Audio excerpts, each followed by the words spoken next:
सच्चिदानंद सद्गुरु साईनाथ महाराज की जय। శ్రీ సాయి సచ్చరితకు ఒక్క విషయం మనం గమనిస్తే సాయిబాబా ఏమిటో అర్థమవుతుంది. ఒక్క విషయం గమనిస్తే మూర్ఖపు వాదన ఏంటో అర్థమవుతుంది. ఇప్పుడు మన అందరము కూడా సాయి భగవానుకు జై అన్నామా, సాయినాథ్ మహారాజ్కు జై అన్నామా? సాయిబాబా ఎవరు? మీ మనసు ఏం చెప్తుంది? సాయిబాబా ఎవరంటే సాయిబాబా నావాడు, అంతేగా. సాయిబాబా మనందరి వాడు. సాయిబాబా దేవుడా? నా దృష్టిలో దేవుడు కాదు. మన దృష్టిలో దేవుడు కాదు అని చెప్పి మనం అంటే ఇప్పుడు జరుగుతున్న వివాదాలతో అసలు సంబంధమే లేదు మనకు. ఎందుకంటే నా దృష్టిలో సాయిబాబా ఒక రిఫార్మర్, సంస్కర్త. నా జీవితం నిదర్శనం. నా జీవితాన్ని అద్భుతంగా సంస్కరించాడు. నా జీవితానికి తాడు బొంగరం లేదు. నా జీవితానికి ఒక దశానిర్దేశనం అనేటువంటిది లేదు, ఒక లక్ష్యం లేదు. అటువంటి జీవితాన్ని బాబా ఒక అద్భుతమైనటువంటి దారిలో పెట్టాడు. అప్పుడు బాబా నాకు దేవుడైతాడా, సంస్కర్త అవుతాడా? సంస్కర్తే కదా. మనందరికి కూడా బాబా సంస్కర్తే కదా. బాబా మన జీవితంలోకి వచ్చిన తర్వాత మనలో సంస్కరణ జరిగిందా లేదా? ఇంతకుముందు ఇష్టం వచ్చినట్టు నోరేసుకొని పక్కింటి వాళ్ళపైన, బంధువులపైన ఈర్ష్యా ద్వేషాలతో పడిపోయేటువంటి మనము బాబా దగ్గరికి వచ్చిన తర్వాత ఇతరుల సంగతులు మనకెందుకు? నాకు నా సద్గురువు ఉన్నాడు, నేను ఆయన గురించి యోచించాలి, ఆయన చెప్పినటువంటి మంచి విషయాలను ఆచరణలో పెట్టాలి, మంచిగా ఉండాలి, మంచి ప్రవర్తనను తెచ్చుకోవాలి, అందరితో నేను మంచిదాన్ని అనిపించుకోవాలి. ప్లస్ బయటికి వెళ్తే పలానా భాగ్యలక్ష్మి గారు బాబా భక్తురాలు అని అంటున్నారు. ఒకవేళ నా ప్రవర్తన దురుసుగా ఉంటే ఈమెం బాబా భక్తురాలు అని అంటారు. మొదటగా నిందించేది ఎవరిని? సాయిబాబాని. కాబట్టి ఎంత జాగ్రత్తగా మనం ఉండాలి. ఇది మనకు మనంగా నిర్ణయించుకోవాల్సినటువంటిది. ఎవరో ఏదో అంటున్నారని చెప్పి కంగారు పడాల్సిన అవసరం లేదు. ఎందుకంటే సాయిబాబా ఎవరన్నా దేవుడు కాదు అన్నాడు అనుకోండి, కాదు, సో వాట్? నా జీవితాన్ని సంస్కరిస్తున్నాడు, నాకు కావలసినవి ఇస్తున్నాడు, నా శ్రేయోభిలాషి, నా జీవితానికి ఏది కావాలో అది ఇస్తున్నాడు. ఈరోజు సాయి భక్తులు ఎంత గొప్ప విజయాన్ని సాధించారంటే, ఎవరో ఒకరిద్దరు అల్లాడిపోతూ రకరకాలుగా మాట్లాడతారు తప్ప మన వాళ్ళు కూడా నిజంగా సాయి భక్తుల్లో ఉన్నటువంటి ఓర్పు, ఇప్పుడు జరుగుతున్నటువంటి సందర్భంలో ఉన్నటువంటి పరిస్థితుల్లో నిజంగా మనం విజయం సాధించాం. నిజంగా ఏ భగవంతుని పైనైనా విపరీతమైనటువంటి దూషణ లేదా ఆ భగవంతునికి సంబంధించినటువంటి దాంట్లో రకరకాలైనటువంటి ప్రచారాలు జరుగుతుంటే ఒక చిన్న కనిగిరి పట్టణంలో ఇంతమంది సత్సంగాన్ని కూర్చుంటారా అంటే మనలో ఎంత బలమైనటువంటి విశ్వాసం దాగి ఉందన్నటువంటి దానికి ఈరోజు మనం చేసుకుంటున్నటువంటి కార్యక్రమం ఒక నిదర్శనం కదా. అదేవిధంగా మనిషిని బాబా ఎలా మారుస్తాడు? బాబా వచ్చింది కేవలం మన లౌకికపరమైనటువంటి కోరికలను తీర్చడానికి మాత్రం కాదు. బాబా 100% మనలో దేన్ని పెంచడానికి బాబా మన జీవితంలోకి వచ్చాడు? మన ధనాన్ని పెంచడానికి కాదు, మన యొక్క స్థితిని పెంచడానికి కాదు, లేకపోతే లౌకికపరమైనటువంటి వస్తువులు ఇవ్వడానికి కాదు. నీలో మరుగున పడిపోయినటువంటి మనిషి మానవత్వం అనేటువంటి దాన్ని లేపడానికి ఆయన కంకణం కట్టుకొని ఉన్నారు. మానవత్వం అనేటువంటిది లేకపోతే ఈ సమాజం ఎంత ప్రమాదకరమైనటువంటి పరిస్థితుల్లో ఉంటుంది. ఒక రకంగా చెప్పాలంటే ఈరోజు మనలో మానవత్వం వికసించడం ద్వారా ఈరోజు సమాజం చాలా ప్రశాంతంగా ఉండగలుగుతుంది. ఈరోజు బాబాను ఆశ్రయించినటువంటి భక్తులు పెరిగి ఆ భక్తుల్లో మానవత్వం వెళ్ళి విరవడం ద్వారా ఈరోజు మనలో ఉన్నటువంటి డిఎన్ఏ ఏమిటి? మనలో ఉన్నటువంటి డిఎన్ఏ శ్రీ సాయిబాబా.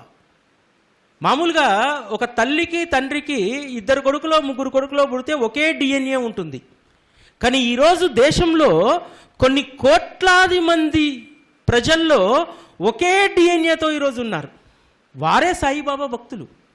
మనకున్నటువంటి డిఎన్ఏలో ఏముంటుంది తెలుసా? మానవత్వం అనేటువంటి గొప్ప సంస్కారం మన డిఎన్ఏలో ఉంటుంది. దానికి మనం గర్వపడాలిగా. 100% మనం గర్వపడాలి.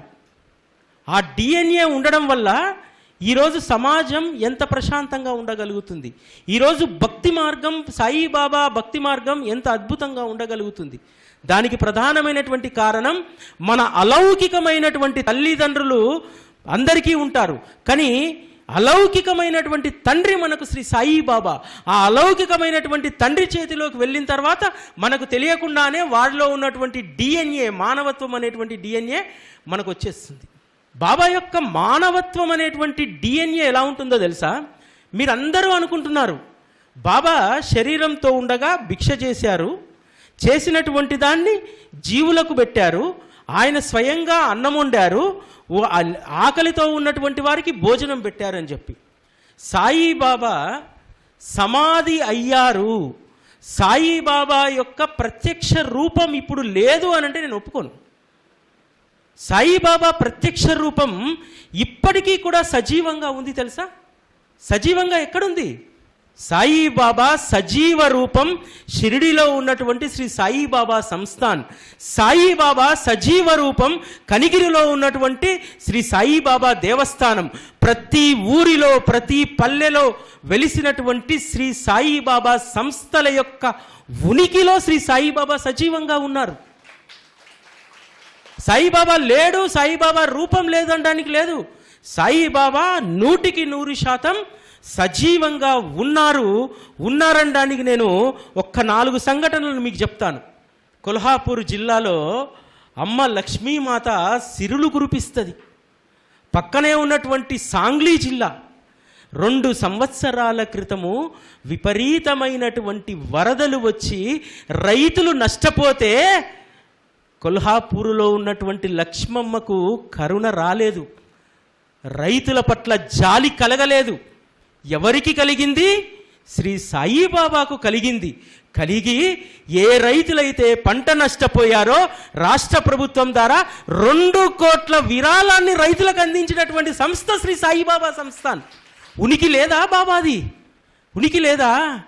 తలపైన గంగమ్మను పెట్టుకొని త్రయంబకేశ్వర్లో ముక్కంటివాడు అక్కడ ఉండి, ఆ ముక్కంటివాడి కింద ఉన్నటువంటి ప్రవరా నది తీరాన అహ్మద్నగర్ జిల్లా, అదేవిధంగా నాసిక్ జిల్లాలో ఒక ప్రాజెక్టు నిల్వండే అనేటువంటి ఒక సాగునీటి ప్రాజెక్టు 20 సంవత్సరాలుగా ఆగిపోయింది. 20 సంవత్సరాలుగా ఆగిపోవడంతో అక్కడ కరువు ప్రాంతమైపోయి నీటి సౌకర్యాలు లేక ఈ 20 సంవత్సరాల్లో 200 మంది రైతులు ఆత్మహత్య చేసుకున్నారు. ముక్కంటి వాడికి దయలేదు. తలపైన గంగమ్మను పెట్టుకొని నీటిని ప్రవహింపజేస్తున్నాడు, కానీ ఆ నీటిని ఒడిసి పట్టుకునేటువంటి అదృష్టం ఆ రైతన్నలకు లేదు. చెప్పినప్పుడు చాలామంది కోపం రావచ్చు. కొల్హాపూర్లో వరదలు వస్తే లక్ష్మమ్మ వారికి దయ రాలేదని, ముక్కంటి ఆయనకు కరుణ రాలేదని చెప్పాను కదా. రాదు వాళ్లకు. ఎందుకు రాదో తెలుసా? సచ్చరిత చదువుకున్నారా మీరందరూ? ఎందుకు వాళ్ళు అలా నిల్చుండిపోయారు? ఎందుకు వాళ్ళు ఏమీ చేయలేకపోయారు?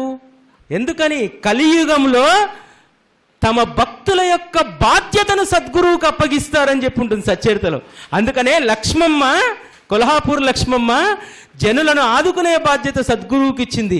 ముక్కంటేశ్వరుడు తన బిడ్డలకు సాగునీరుని, తాగునీరును అందించేటువంటి బాధ్యత సద్గురువుకు అప్పగించాడు. సద్గురువు ఎంత సమర్థవంతంగా తన బాధ్యతను నిర్వర్తించి ఎంత అద్భుతంగా అన్నదాతలను ఆదుకున్నాడు. నేను వాళ్ళ కరుణ లేదంటే వాళ్ళని తక్కువ చేసినట్టు కాదు. సత్యాన్ని గ్రహించాలి. ఈ కలియుగంలో దేవీ దేవతలు తమ యొక్క భక్తులను గురువుకు అప్పచెప్తారు. కాబట్టి తమ భక్తులైనటువంటి కొల్హాపూర్ జిల్లాలో ఉన్నటువంటి వాళ్ళను, నాసిక్లో ఉన్నటువంటి వాళ్ళ యొక్క బాధ్యతను బాబాకు అప్పచెప్పారు ఆ దేవతామూర్తులు. బాబా ఎంత సమర్థవంతంగా. మళ్ళీ చూడండి ఇక్కడ లాజిక్, ఊరికే దానం చేయకూడదనేటువంటి నిబంధనను కూడా పెట్టాడు. ఏం చేశాడు? రాష్ట్ర ప్రభుత్వానికి వడ్డీ లేని రుణం ఇచ్చాడు, దానం చేయలే. బాబా ఫ్రీగా ఇయ్యలే. అంటే ధర్మాన్ని అక్కడ ఎంత అద్భుతంగా పాటించాడు చూడండి. ధనాన్ని ఉచితంగా ఎవరికి ఇవ్వద్దు అంటాడు బాబా. కాకాసాహెబ్ను అదే తిడతాడు, నా అనుమతి లేకుండా నువ్వు ఒక్కడికి కూడా ₹1 ఇవ్వకూడదు, ఎందుకంటే నీ దగ్గర ఆయుష్తంగా వచ్చి తినిపోతూ ఉన్నారు, అవసరం ఉన్నా లేకున్నా నీ దగ్గరకు వచ్చి డబ్బు అడుగుతున్నారు, కాబట్టి నువ్వు ఎవ్వడికి నా అనుమతి లేకుండా ఇవ్వద్దు అన్నాడు.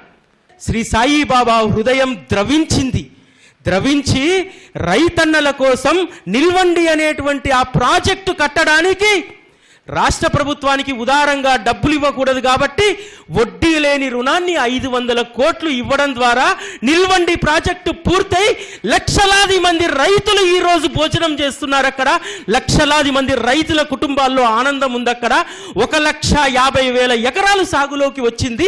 ఎలా సాధ్యమైంది? ఎలా సాధ్యమైంది? మానవత్వం.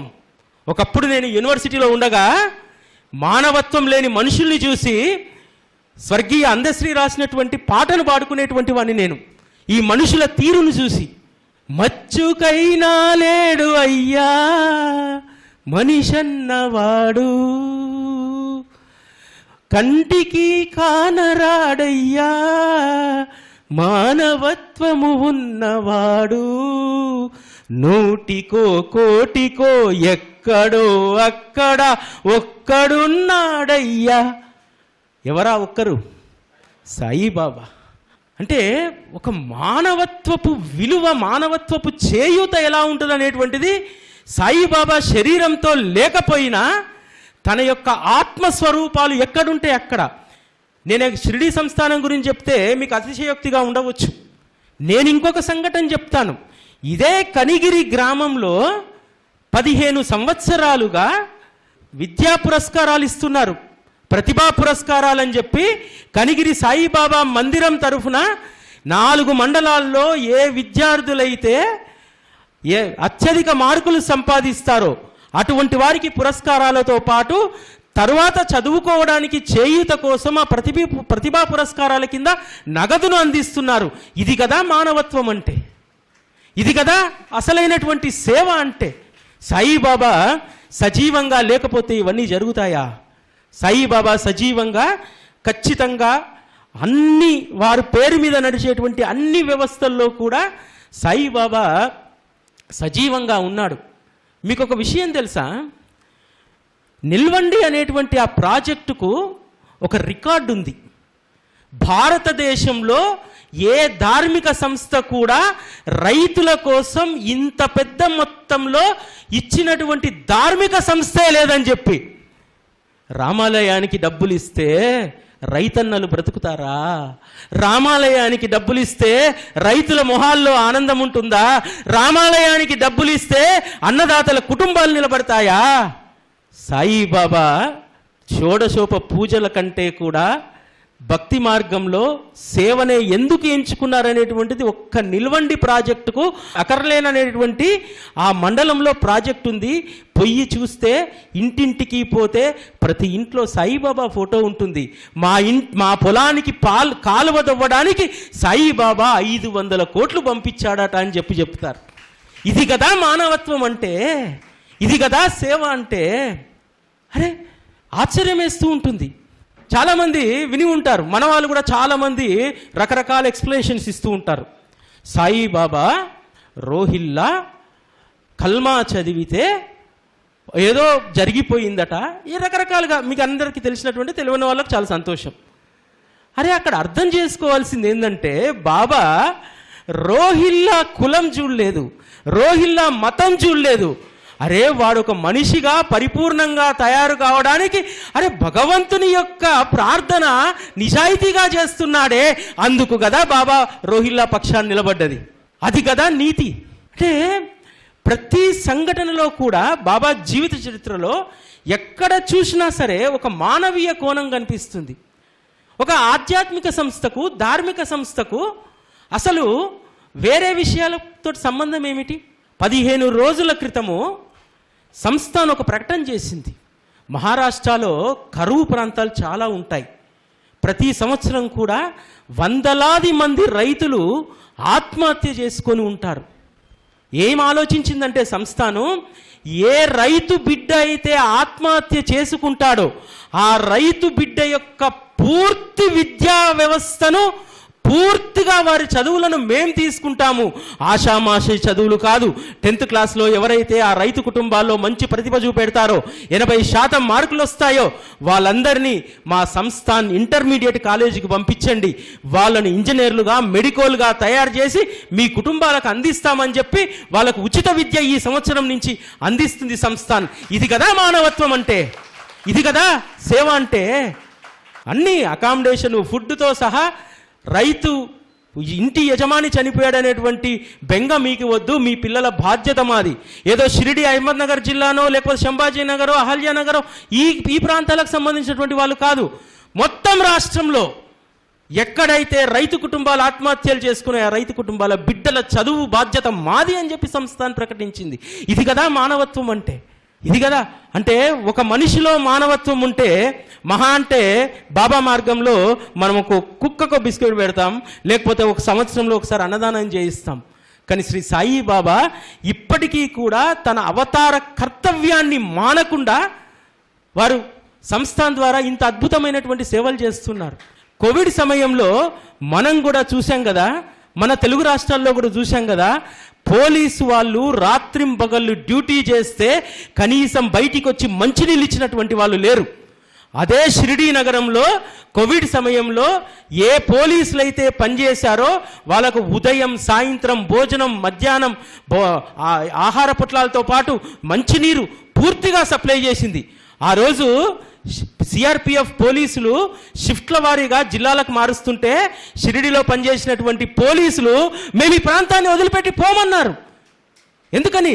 ఎక్కడన్నా పోతే ఏ తిండైనా తింటే కరోనా వస్తే సస్తామనే భయం.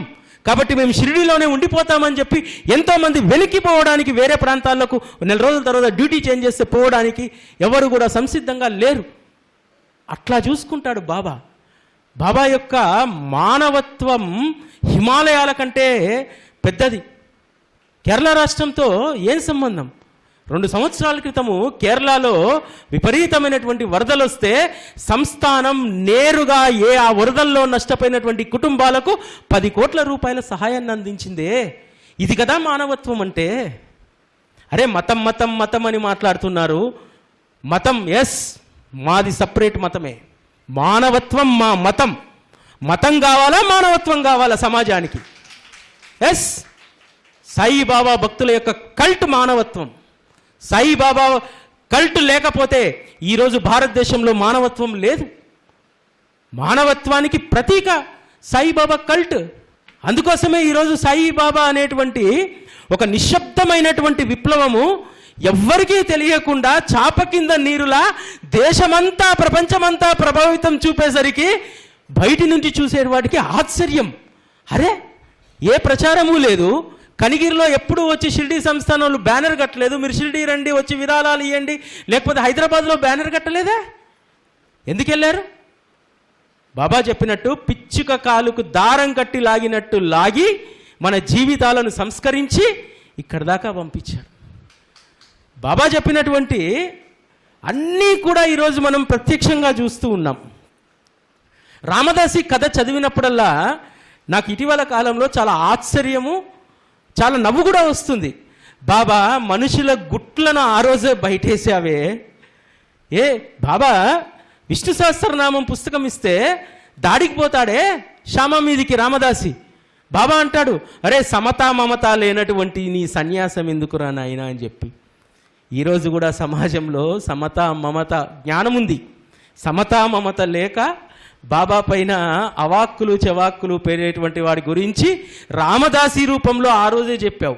సచ్చరితను చదివి అర్థం చేసుకుంటే జరిగేటువంటి అన్ని పరిణామాలకు సమాధానం మనకు దొరుకుతుంది. ఈరోజు మనం రామదాసీలను చూస్తున్నాం. ఈరోజు మతం అనేటువంటి మరకను వేస్తూ మానవత్వాన్ని మర్చిపోయేటువంటి సంఘటనలు చూస్తున్నాం. కాబట్టి ఈరోజు మనం కూడా ఆలోచించుకోవాలి. మతమేం తిండి పెట్టదు, మానవత్వమే మనల్ని నిలబెడుతుంది. సమాజానికి నువ్వు ఒక ఉపయోగకారునిగా, సమాజానికి నువ్వు ఒక మంచి హ్యూమన్ బీయింగ్గా, నువ్వు ఒక ఎసెట్గా మారడానికి మానవత్వం ఉంటే చాలు, ఇంకేమీ అవసరం లేదు. నిజం చెప్పండి, మతం మతం అంటారు. నిజంగా ఆ మతంలో ఉన్నటువంటి వాడు కనీసం భోజనానికి లేకుండా ఉంటే మతం తిండి పెడుతుందా? ఆ తర్వాత ఒక స్టెప్ దిగితే కులం, ఒకే కులంలో ఉన్నత స్థితిలో ఉన్నటువంటి వాడు ఉంటాడు, భిక్షమెత్తుకునేటువంటి వాడు ఉంటాడు. నా కులం భిక్షమెత్తుకునేటువంటి వాడు, వాడికి నేను సహాయం చేయాలనేటువంటిది కులంలో ఉన్నటువంటి పైన ఉన్నటువంటి వాడికి ఉంటుందా దయా? కాబట్టి బాబా మార్గంలో ఉన్నటువంటి వాళ్ళు సత్యాన్ని ఎరిగి ఉన్నారు. మతం మనకేమీ చేయదు, కులం కూడుబెట్టదు, మనకు అన్నీ ఇచ్చేటువంటిది ఒక్క సద్గురువు మాత్రమే అనేటువంటి నిశ్చింతతో ఉన్నాం. కాబట్టి ఈరోజు మన జీవితాలు ఇంత అద్భుతంగా కొనసాగుతూ ఉన్నాయి. బాబా మార్గంలో నిజంగా ఎంత అద్భుతమైనటువంటి జీవితాలను ఆనందిస్తున్నటువంటి వారు. ఒకసారి షిరిడీలో వెళ్ళినప్పుడు చాలామందితో మాట్లాడుతూ ఉంటాం. మీరు నిజంగా చాలా అదృష్టవంతులు, షిరిడీలో ఉంటున్నందుకు మీ జన్మ ధన్యము అని చెప్పంటే, షిరిడీలో ఉంటున్నందుకే కాదు, మాకు ఎంత ధైర్యం అంటే 10 రూపాయల నోటు చేతిలో పట్టుకొని పోతే ప్రాణం పోయేటువంటి వాడు మళ్ళీ తిరిగి ప్రాణంతో బయటికి వస్తాడని అన్నారు. సాయినాథ్ హాస్పిటల్లో 10 రూపాయలకు వైద్యం చేస్తారు. ఇంతకంటే మానవత్వపు ఛాయలు ఎక్కడైనా ఉంటాయా? ఇంతకంటే గొప్ప మానవత ఎక్కడైనా ఉంటుందా? 1000 రూపాయలకు 2000 రూపాయలకు ఓపెన్ హార్ట్ సర్జరీలు చేసుకొని వచ్చినటువంటి వాళ్ళు ఉన్నారు. ఓపెన్ హార్ట్ సర్జరీ ఈరోజు ఎన్ని లక్షల రూపాయలు మనం ఖర్చు పెట్టాలి ఆసుపత్రుల్లో. అటువంటిది 1000-2000 రూపాయల ఖర్చుతోటి ఓపెన్ హార్ట్ సర్జరీలు చేసుకొని వచ్చినటువంటి వాళ్ళు ఉన్నారు. ఈరోజు బాబా పైన ఆధారపడ్డటువంటి బిడ్డలకు ఒక ధైర్యం షిరిడీ సాయిబాబా ఆసుపత్రి. ఒక్క సంస్థానం చేసేటువంటిదే కాదు, ఈరోజు వ్యక్తులుగా ఎందుకు మనకొక ధైర్యం, ఎందుకు మనకొక భరోసా, బాబా ఉన్నాడనేటువంటి ఏ ఆపత్కాలంలోనైనా సరే ఆయన అత్యంత సునాయాసంగా మనల్ని బయటపడేస్తారనేటువంటి ఒక ధైర్యం మనకుంది. అంతేకాదు, ఈ సమాజంలో నేను ఉన్నాను, నాతో పాటు ఇతరులు కూడా ఉన్నారు, అవసరమైతే ఏదైనా సహాయాన్ని నేను ఏదైనా ఉపయోగపడతానా అంటే, మనలో మానవత్వం గురించి మాట్లాడితే మీకు ఒక అద్భుతమైనటువంటి సంఘటన చెప్తానమ్మా. 2018 బాబా మహాసమాధి ఉత్సవాలు జరుగుతూ ఉన్నాయి. దాదాపు దసరా టైంలో చార్మినార్ చాంద్రాయనగుట్ట నుంచి ఒక ముస్లిం స్త్రీ సాయి టీవీ ఆఫీస్కి వచ్చింది. వచ్చి 2 పిల్లల్ని తీసుకొని వచ్చి దర్శనం చేసుకొని బాబాగారు ఉంటే మళ్ళీ వెనక్కి పిల్లల్ని ఆటోలో కూర్చోబెట్టి మళ్ళీ లోపలికి వచ్చింది. లోపలికి వచ్చి తను ఒక చిన్న పర్సు తీసి బాబా దగ్గర పెట్టింది. ఎందుకమ్మా అది అని అన్నాను. అన్నా, నేను టైలరింగ్ పని చేస్తాను, దాదాపు 2 నెలలుగా బాబాగారి సమాధి ఉత్సవానికి ఏదైనా ఒకటి చేయాలని చెప్పి కుట్టే ప్రతి జాకెట్ నుంచి 10 రూపాయలు తీసి పక్కన పెట్టానన్నా 11,000 రూపాయలు అయ్యాయి అంది. అరే, జాకెట్ కుడితే వచ్చేదెంత? ఎక్కడో పాత బస్తీలో చిన్న సందులో ఉన్నటువంటి ఒక స్త్రీకి బాబా పట్ల ఇంత ప్రేమనా? అంతేకాదు, ఒకసారి నేను వరాల సాయి మందిరం కట్టేటప్పుడు పెద్దపల్లికి వెళ్ళాను, రామగుండం దగ్గర తెలంగాణలో. వెళ్తే ఒక తల్లి బాబాకు దక్షిణ తీసుకొచ్చి భర్తకు తెలియకుండా నా చేతికిచ్చింది. అమ్మ, ఎందుకమ్మా ఈ డబ్బు అనంటే, లేదన్నా మందిరం కడుతున్నారు కదా, ఈ 5,000 రూపాయలు దేనికైనా ఉపయోగపడతాయి అని. నాకు కొన్ని సందర్భాల్లో వాళ్ళు ఏందో తెలుసుకోవాలనేటువంటి జిజ్ఞాస పెరుగుతుంది నాకు. అడిగా, అమ్మ మీరు ఏం చేస్తారమ్మా అని అడిగా. అన్న, ఒక 5 ఎకరాల పొలం కౌలుకు తీసుకొని కౌలుకు చేస్తున్నాము అన్నాడు. అమ్మ, మీకు సొంత పొలం లేదా? లేదు. పిల్లలు ఏం చదువుతున్నారమ్మా? ఒక అబ్బాయి 10వ తరగతి అన్నా, ఇంకొక అబ్బాయి 6వ తరగతి చదువుతున్నాడు అంది. వెంటనే డబ్బులు తీసి అమ్మాయి చేయి పట్టుకుని చేతిలో పెట్టి, అమ్మా ఈ డబ్బులు నీ బిడ్డల చదువుకు ఉపయోగించుకో, బిడ్డల భవిష్యత్ తర్వాతనే భగవంతుడు అని చెప్పాను. మళ్ళీ అమ్మాయి చేతిలో డబ్బులు పెట్టి, ఏమన్నా మేము పెద్దవాళ్ళం కావడం నీకు ఇష్టం లేదా? నేను బాబాకు ఈ దక్షిణ ఇస్తే చిన్నగా ఉన్నటువంటి మా స్థితిని నా కొడుకు చదువుకొని పెద్దయి ప్రయోజకుడైతే మేము కూడా పెద్దవాళ్ళమవుతామన్నా, మేము కూడా పొలం కొనుక్కుంటామన్నా, ఎందుకు మమ్మల్ని అడుగుస్తున్నావు నిన్ను అని అడిగింది. అరే, ఏందా మానవత్వం, ఏమా హ్యుమానిటీ! ఒక్కొక్కరిది ఒక్కొక్క కథ. నేను ఇక్కడ సత్సంగము మానవత్వం పైన చెప్పుదామన్నప్పుడు బాబా ఏం మాట్లాడాలి అని చెప్పి ఆలోచిస్తున్నప్పుడు ఒక సాయి బంధువు పోయిన వారము శనివారం అనుకుంటా వాళ్ళ ఇంట్లో గృహప్రవేశానికి పిలిచారు నాచారంలో. వెళ్ళినప్పుడు ఆమె చెప్పింది, మా అమ్మ ఆమె ఒక వృద్ధురాలని తీసుకొస్తుంది ఎప్పుడు వచ్చినా, ఏ కార్యక్రమానికి వచ్చినా. ఈవిడ మా అమ్మ అని చెప్పింది చాలాసార్లు. సరే అని చెప్పి వాహిని గారు అడిగారు, ఆ అమ్మ ఎక్కడుంది అని అన్నది. అక్కడ ఒక రూమ్ ఉంది, అందులో ఉంది అని అంది. వీళ్ళేమో 3 అంతస్తుల బిల్డింగ్ కట్టుకుర్రు, అమ్మ అక్కడ ఉండడం ఏంది అని చెప్పి తీసుకెళ్తే వెళ్ళాను. వెళ్ళిన తర్వాత, అమ్మ మీరు ఇక్కడ ఉన్నారేంది ఒక్కరంటే, నేను ఒంటరిదాన్ని అయ్యా అంది. మరి వారెవరు మిమ్మల్ని అమ్మ అని అంటుందంటే, నా కొడుకు కోడలు నన్ను గెంటేస్తే ఒకరోజు వాళ్ళ వాటర్ ప్లాంట్ దగ్గరికి నీళ్లు అడుక్కోవడానికి వెళ్తే, అమ్మా నువ్వెవరు అని అంటే బోరున ఏడ్చేశాను, నా కొడుకు కోడలికి అంత ఆస్తి తీసుకొని నన్ను రోడ్డు మీద వేశారంటే, అమ్మా నువ్వేమీ చేయొద్దు, ఇక్కడ అద్దెకు 2000 ఇల్లు తీసిస్తాను, అందులో ఉండు, నీకు ప్రతిరోజు నేను భోజనం పెడతాను అని అంది. అది విని ఇంకా చెలించిపోయినా. ఎట్లా వచ్చింది ఆ సంస్కారం ఆ తల్లికి? ఎక్కడి నుంచి వచ్చింది? పిచ్చి బాబా అంటే చదువుకోలేదు, పెద్ద పెద్ద ఉద్యోగాలు చేయదు, ఒక వాటర్ ప్లాంట్ నడుపుకుంటుంది, ఒక సాధారణమైనటువంటి గృహిణి. ఈరోజు సొంత తల్లినే చూడాలంటే కష్టం కదా. ఎవరో తల్లి, ఎక్కడ రుణానుబంధము, ఆమెను తీసుకొచ్చి ఒక రూమ్లో పెట్టి రోజు భోజనం పెడుతుంది, ఆమె యోగక్షేమాలు చూస్తుంది. ఆశ్చర్యం వేసింది. ఈ సంస్కారం ఎక్కడి నుంచి వచ్చింది? ఈ మానవత్వం ఎక్కడి నుంచి వచ్చింది? ఆమెను దాదాపు 10 సంవత్సరాలుగా మేము చూస్తున్నాం కాబట్టి అర్థమైంది నాకు. కేవలం బాబా ఇచ్చినటువంటి సంస్కారం ఎవరో ఇంట్లో నుంచి వదిలేసి రోడ్డు మీద వదిలేసిపోయినటువంటి ఆ వృద్ధురాల్ని పోషిస్తూ ఉంది, ఆ వృద్ధురాల్ని సంరక్షిస్తూ ఉంది.